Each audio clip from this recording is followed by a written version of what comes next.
মায়া তাদের বাড়ির সামনে এসে স্থির হয়ে দাঁড়িয়ে আছে। সদর দরজা খোলা, অথচ এত আপন। সেই বাড়ির দোরগোড়ায় দাঁড়িয়ে থেকেও তার ভেতরে ঢোকার সাহস হচ্ছে না। যেভাবে তার বিয়ে হয়েছে তাতে বুকের ভিতর ভয় জমে আছে। আজ 2 দিন পর ফায়াজ তাকে নিয়ে এসেছে। এই 2 দিনে বাবা মার কারোর সঙ্গে কথা হয়নি, ফোন ধরার সাহসও পায়নি সে। হাত পা কাঁপছে, মনে হচ্ছে সামনে কি হবে কে জানে। মা যদি তাকে দেখে তাড়িয়ে দেয়, যদি বলে এই ঘরে তার আর কোনো জায়গা নেই, ঠিক তখনই ফায়াজ তাকে পাশ কাটিয়ে দিব্যি বাসার ভিতরে ঢুকে পড়ল। তার হাতে কয়েক রকম মিষ্টি, ফল আর বড় বড় প্যাকেট, যেন নতুন জামাই নয়, পুরো মেলা নিয়ে এসেছে। মায়ার মা সব কাজ সেরে মাত্র টেবিলে এসে বসেছিলেন। হঠাৎ ফায়াজকে দেখে চমকে উঠলেন, তড়িঘড়ি করে উঠে দাঁড়ালেন। ফায়াজ বিন্দুমাত্র সময় নষ্ট না করে হাতে থাকা সব কিছু গিয়ে তার শাশুড়ির হাতে গুজে দিল। তিনি এখনো নির্বাক। মায়া বাইরে দাঁড়িয়ে আছে দেখে ফায়াজ আবার বেরিয়ে এসে তার হাত ধরে টেনে ভিতরে নিয়ে এলো। তারপর একবার শ্বশুরের দিকে আরেকবার শাশুড়ির দিকে তাকিয়ে গিয়ে একটা চেয়ারে দিব্যি বসে পড়ল। শ্বশুর আব্বা, একটু ফ্যানটা চালিয়ে দিন তো, নতুন জামাই বাসায় এসেছে, অথচ আপনারা মুখ ভার করে বসে আছেন। ও হ্যাঁ, আপনাদের তো সালাম দেওয়া হয়নি। আসসালামু আলাইকুম শ্বশুর আব্বা, শাশুড়ি আম্মা। নিন এবার জামাইকে 1 গ্লাস শরবত এনে দিন। উপস্থিত সবাই বিস্মিত দৃষ্টিতে তাকিয়ে রইল। মায়ার বাবা কেমন অপ্রস্তুত হয়ে সত্যি হাত বাড়িয়ে ফ্যান চালিয়ে দিলেন।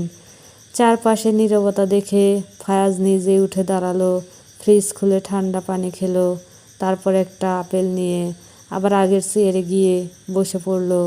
এক কামড় দিয়ে শাশুড়ির দিকে তাকিয়ে আওড়ায়, শাশুড়ি আম্মা, আপেলটা কিন্তু আপনার মেয়ের মতোই ইয়াম্মি। এবার নতুন জামাইয়ের জন্য রান্নাবান্না শুরু করুন। আর আমার বউয়ের দিকে এমন করে তাকিয়ে আছেন কেন? খবরদার আমার বউকে কিছু বললে শ্বশুর আব্বাকে আবার বিয়ে করিয়ে দেব। কথাটা শুনে মায়ার বাবা হেসে ফেললেন, কিন্তু সঙ্গে সঙ্গে মায়ার মা চোখ রাঙাতে আবার চুপ হয়ে গেলেন। মায়া ধীরে ধীরে মায়ের দিকে এগিয়ে গেল, চোখে অশ্রু চিকচিক করছে। সে নিচু স্বরে বলল, আম্মু, আই অ্যাম সরি, সত্যি আমি এমন কিছু করিনি। আমি তো। কথা শেষ হওয়ার আগেই মায়ার মা থাপ্পড় দেওয়ার জন্য হাত তুললেন। মুহূর্তে মায়া ভয়ে চোখ বন্ধ করে নিল, কিন্তু থাপ্পড়টা আর পড়ল না। চোখ খুলে দেখে ফায়াজ এসে তার মায়ের হাত ধরে ফেলেছে। ফায়াজের চোখে আগুন জ্বলছে। সে কঠিন কণ্ঠে বলে উঠল, সরি শাশুড়ি আম্মা, আপনাকে আগেই তো বলেছি আমার বউয়ের দিকে আঙ্গুল তুলবেন না। সে আপনার মেয়ে ছিল, কিন্তু এখন সে আমার বউ। তাই ওর দিকে হাত তুলতে গেলেও আগে আমার সঙ্গে ফাইট করতে হবে। আপনি আমাকে দুটোর জায়গায় 5টা থাপ্পড় দিন, আমি কিছু বলবো না, কিন্তু আমার বউয়ের গায়ে ফুলের টোকাও লাগলে তাকে পৃথিবী থেকে মুছে দিতে আমার বিন্দুমাত্র হাত কাঁপবে না। মায়ার মা স্থির হয়ে তাকিয়ে রইলেন। ছেলেটার সাহস দেখে তিনি যেন হতবাক। ফায়াজ এবার আরও শান্ত গলায় বলল, আগেই বলেছিলাম আমার বউকে অন্য কারো সঙ্গে বিয়ে দিবেন না, কিন্তু আপনি শুনলেন না, তাই এই কাণ্ড আমাকে করতেই হলো। ইরহাম ফায়াজ শিকদার যা চায় তা পেয়ে ছাড়ে, হোক লক্ষ কোটি টাকা, জিনিস কিংবা ছিনিয়ে নেওয়া কিছু। কথা শেষ করে সে আবার নিজের কাঙ্ক্ষিত চেয়ারে গিয়ে বসে পড়ল। রুমের পরিবেশ ভারী হয়ে উঠেছে। ঠিক তখনই মায়ার বাবা ধীরে ধীরে মায়ের কাছে গেলেন, নিচু স্বরে বলতে লাগলেন, শোনো, তুমি আর রাগ করে থেকো না প্লিজ। দেখো আমাদের মেয়েটা কষ্ট পাচ্ছে, তাছাড়া ছেলেটা তো মন্দ নয়। দেখো আমাদের মেয়েটা আজ কত দামি শাড়ি পরে এসেছে, আমরা কি পারতাম এমন শাড়ি দিতে? আর সবচেয়ে বড় কথা, ছেলেটা আমাদের মেয়েকে খুব ভালোবাসে। আমরা তো চাইতাম আমাদের মেয়ে আমাদের রাজকন্যা রানীর মতো থাকুক। দেখো আমরা মা বাবা হয়ে ওকে কটু কথা বলতে পারি, তার আগেই ছেলেটা ওকে আগলে নিল। আমরা এমনটাই তো চাইতাম। মানুষ কি বললো এসব ভেবে কি হবে? আমরা তো বাবা মা, আমাদের মেয়ে সুখী হলেই হলো। তাছাড়া আমরা যে ছেলেটাকে পাত্র হিসেবে ঠিক করেছিলাম সেও তো ভালো ছিল না, আর সব বড়লোক খারাপও হয় না, তা তো ফারিহা মাকে দেখেই বোঝা যায়। ফায়াজ তো তারই ভাই, এখনো কি রাগ করে থাকবে? যাও গিয়ে নতুন জামাইয়ের জন্য ভালো মন্দ কিছু রান্না করো। মায়ার মা কিছু না বলে গটগট করে রান্নাঘরের দিকে চলে গেলেন। মায়া ছলছল চোখে তাকিয়ে রইল। মায়ের এই নীরব অভিমান তাকে ভিতর থেকে ছিঁড়ে ফেলছে। কিছুক্ষণ পর মায়ার মা ছোট্ট ট্রে করে দুজনের জন্য পায়েস নিয়ে এলেন।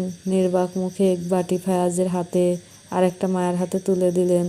ফায়াজ সঙ্গে সঙ্গে এক চামচ পায়েস মুখে দিয়ে চোখ বড় বড় করে হেসে উঠল। হাউ সুইট শাশুড়ি আম্মা, আপনি তো দারুণ পায়েস বানান। আমার তো পায়েস এমনিতেই খুব পছন্দ, ঠিক আপনার মেয়ের মতো। সবার আড়ালে মায়ার মা মৃদু হাসলেন। হঠাৎ ফায়াজ হাত তুলে তাকে কাছে ডাকলো। তিনি একটু ইতস্ত করলেও এগিয়ে এলেন। ফায়াজ নিজের বাটি থেকে এক চামচ পায়েস তুলে তার মুখের সামনে ধরল। শাশুড়ি আম্মা, খান না প্লিজ। তিনি অবাক হলেও বলতে পারলেন না, চুপচাপ মুখে তুলে নিলেন। ফায়াজ আবারও মুচকি হাসল। আচ্ছা শাশুড়ি আম্মা, আপনি কি জানতেন আমরা আজ আসবো? না মানে, হঠাৎ পায়েস রান্না করেছেন তো, তাই ভাবলাম। পাশ থেকে মায়ের বাবা হেসে বললেন, আসলে বাবা, পায়েস আমার মেয়েটার খুব পছন্দ। দুদিন ধরে ওকে দেখিনি, তাছাড়া রোজই ওর মা ওকে পায়েস রান্না করে দেয়। তাই আজ তোমাদের বাসায় যাওয়ার কথাই ভাবছিলাম, মেয়েটাকে একটু দেখে আসবো বলে। ফায়াজ মাথা নেড়ে হাসলো, তারপর মায়ের দিকে তাকালো।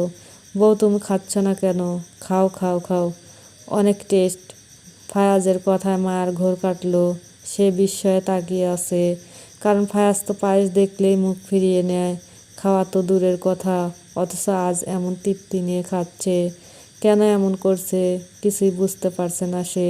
ঠিক তখনই মায়ের মা ধীরে ধীরে এগিয়ে এসে ফায়াজের মাথায় হাত রাখলেন। ফায়াজ চমকে তাকালো। তিনি ঝুঁকে তার কপালে চুমু খেয়ে নিচু স্বরে বললেন, বাবা, আমাকে মাফ করে দাও। আমি মানুষ চিনতে ভুল করেছি। আমি মা হয়েও বুঝতে পারিনি আমার মেয়ে কোথায় সুখে থাকবে। আমি বুঝতে পারিনি তুমিই পারবে আমার ভীতু মেয়েটাকে সারা জীবন আগলে আগলে রাখতে। ওকে সমস্ত দুঃখ কষ্টের নাগাল পেতে দেবে না। তার চোখ বেয়ে দু ফোঁটা অশ্রু গড়িয়ে পড়ল। ফায়াজ তাড়াতাড়ি উঠে দাঁড়ালো।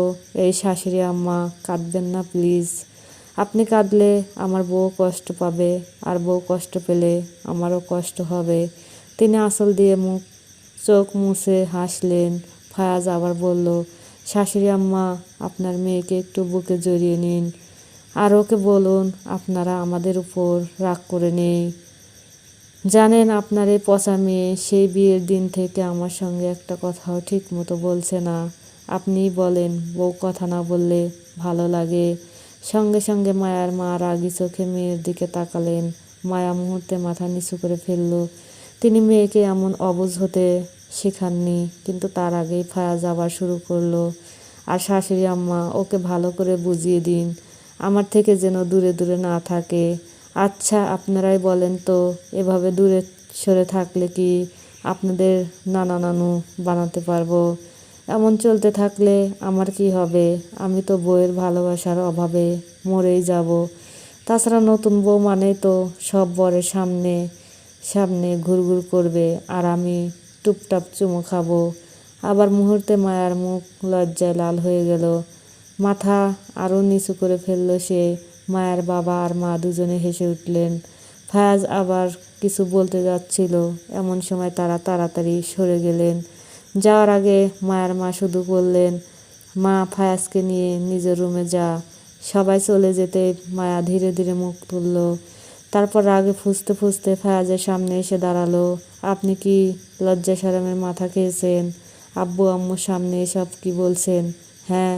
ফায়াজ দুষ্টু হেসে এক ঝটকায় মায়াকে নিজের কোলে বসিয়ে নিল। পিছন থেকে তাকে জড়িয়ে ধরে নিচু স্বরে আওড়ায়, কি করব বলো? বউ যদি এমন দূরে দূরে থাকে তাহলে লজ্জা শরম কি? শরবত খাবো, ছাড়ুন আমাকে। এত ছটফট করো কেন? বিয়ে করা বউ তুমি আমার, তোমাকে সবসময় নিজের কাছে পাওয়ার যথেষ্ট রাইট আছে আমার। এমনিতে দুদিন কেটে গেল, এখনো শুভ কাজটাই করা হয়নি। এরপরও বলবে আমার লজ্জা শরম নেই। মায়া লজ্জায় লাল হয়ে ছটফট করতে লাগলো। ছাড়ুন না প্লিজ, আব্বু আম্মু চলে আসবে তো। ফাজ মুচকি হেসে তাকে ছেড়ে দিল। যাও, আজকের মতো ছেড়ে দিলাম, বাসায় ফিরে বাকি বোঝাবুঝি হবে। এক চুল পরিমাণও ছাড় পাবে না। মায়া আর এক মুহূর্ত দাঁড়ালো না, ছুটে নিজের মায়ের কাছে চলে গেল। তার চলে যাওয়ার দিকে তাকিয়ে ফাজ ঠোঁটের কোণে মৃদু হাসি ফুটিয়ে রাখলো। অন্যদিকে ফারিহা কোচিংয়ে যাওয়ার আগে কিচেন রুমে নিজের মায়ের কাছে গেল। পিছন থেকে ডেকে উঠল, আম্মু ভাত খাইয়ে দাও না, অনেক খিদে পেয়েছে। আবার কোচিংয়ে যাব। কিন্তু তার মা শুনেও যেন শুনলেন না, কোনো উত্তর দিলেন না। শুধু একটা প্লেটে ভাত বেড়ে ডাইনিং টেবিলে রেখে নিজে সরে গেলেন। ফারিহার বুকটা মোচড় দিয়ে উঠল। নিজেকে আজকাল কুকুরের চেয়েও নিকৃষ্ট মনে হয় তার। মুখ ফুটে বলল খাইয়ে দিতে, অথচ তাকে যেন খাবারের প্লেট ছুঁড়ে দিয়ে চলে যাওয়া হলো। চোখ ভিজে উঠলেও কাউকে কিছু বলল না। হাতের উল্টো পিঠ দিয়ে চোখ মুছে নিল। অব্রর মা এগিয়ে এলেন। মা, আমি খাইয়ে দিচ্ছি, এখানে বসো। বড় আম্মু, আমার খিদে নেই। শোনো মা, একটু মুখে দে। বললাম না আমার খিদে নেই। কথা শেষ করে ফারিহা সিঁড়ি বেয়ে উপরে উঠে গেল। অব্রর মা দীর্ঘশ্বাস ফেললেন। ছোট্ট মেয়েটা আজ কতটা কষ্ট পেয়েছে তা স্পষ্ট বোঝা যাচ্ছে। কিছুক্ষণ পর ফারিহা কাঁধে ব্যাগ ঝুলিয়ে বের হলো। মাথা নিচু করে সদর দরজা পেরিয়ে চলে গেল। কারো দিকে তাকালো না। প্রায় 2 ঘন্টা পর কোচিং শেষ করে ছোট্ট ছোট্ট পায়ে রাস্তা ধরে ফিরছিল সে। হঠাৎ পার্কের দিকে চোখ যেতেই থমকে দাঁড়ালো। কিয়া অব্রকে জড়িয়ে ধরে আছে, এমনকি অব্র চুপচাপ রয়েছে। মুহূর্তে ফারিহার বুকের ভিতরটা হু হু করে উঠল। চোখ বেয়ে অশ্রু জড়িয়ে পড়ল আপনা আপনি। এ 2 দিনে অব্র নিজেও তার সঙ্গে তেমন কথা বলেনি। সেটাই তাকে আরও বেশি কষ্ট দিচ্ছিল। পা চলছিল না, তবু সামনে এগোচ্ছিল সে। হঠাৎ রাস্তার মাঝখানে হুমড়ি খেয়ে পড়ে গেল। হাতে পায়ে ব্যথা পেল অনেকটা, কিন্তু তাকে তুলে ধরার মতো কেউ এগিয়ে এলো না। সবাই শুধু তাকিয়ে চলে গেল। ফারিহা কষ্ট ভরা হাসি হাসল। আজ তার পুরো পৃথিবীটাই যেন শূন্য। তাকে ভালোবেসে আগলে রাখার মতো কেউ নেই। মন খারাপ করে এগিয়ে একটা লেকের পাড়ে বসে পড়ল। পা দুটো ঝুলিয়ে দিল পানির দিকে। তারপর তার চারদিক থেকে শো শো বাতাস এসে তাকে ছুঁয়ে যাচ্ছে, তার চুলগুলো এলোমেলো করে দিচ্ছে। আর সে নির্বাক চোখে তাকিয়ে রইল সামনে বিস্তৃত নিস্তব্ধ পানির দিকে। হঠাৎ পাশে কারো আগমন টের পেল ফারিহা। ঘাড় না ঘুরিয়ে বুঝে গেল একটা কিয়া। কিয়া এসে তার পাশেই বসলো। ফারিহাও তখন আকাশের দিকে তাকিয়ে আছে, যেন মেঘের ভিড়ে নিজের কষ্টগুলো লুকিয়ে রাখতে চাইছে। কিছুক্ষণ নীরব থাকার পর কিয়া ধীরে জিজ্ঞেস করলো, মন খারাপ তোর ফারু? ফারিহা দৃষ্টি না নামিয়ে উত্তর দিল, না। আমার থেকে লুকাচ্ছিস? ফারিহা এবারও চুপ রইল। কিয়া নিজেই তার হাতটা আলতো করে নিজের হাতে নিল। তারপর নিচু গলায় বলল, ফারু, তুই জানিস কেন তোর মা তোকে আগের মতো আদর করে না? কেন সবাই তোর থেকে দূরে দূরে থাকে? এমনকি কেন অভ্র তোকে ছেড়ে আমাকে ভালোবাসে? কথাগুলো শুনে ফারিহা ধীরে ঘাড় ঘুরিয়ে কিয়ার দিকে তাকালো। তার চোখ ভরে গেছে অশ্রুতে। মুহূর্তেই সেই অশ্রু গড়িয়ে পড়তে লাগলো, যেন অনেক দিনের জমে থাকা কান্না আজ আর বাদ মানছে না। কিয়া দীর্ঘশ্বাস ফেলল। তোকে একটা সত্যি কথা বলতে এসেছি।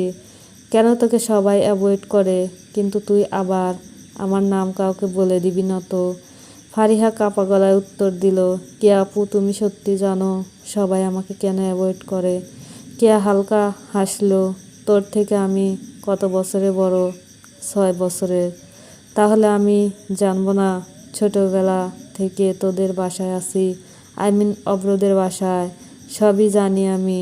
ফারিহা তড়িঘড়ি করে কিয়ার হাত শক্ত করে ধরল, চোখে ভয়ের সঙ্গে আশার ছাপ। তাহলে বলো না, সবাই আমার সাথে এমন করে কেন? কিয়া একটু থেমে বলল, আগে বল আমার কথা কাউকে বলবি না। আচ্ছা, বলবো না। তুমি বলো, সত্যি বলবি না তো? ফারিহা 2 হাত দিয়ে নিজের চোখ মুছে ধীর গলায় বলে ওঠে, কিয়া আপু, তুমি জানো আমি কখনো মিথ্যা বলা কিংবা শোনা পছন্দ করি না। তুমি বলো প্লিজ। চলবে।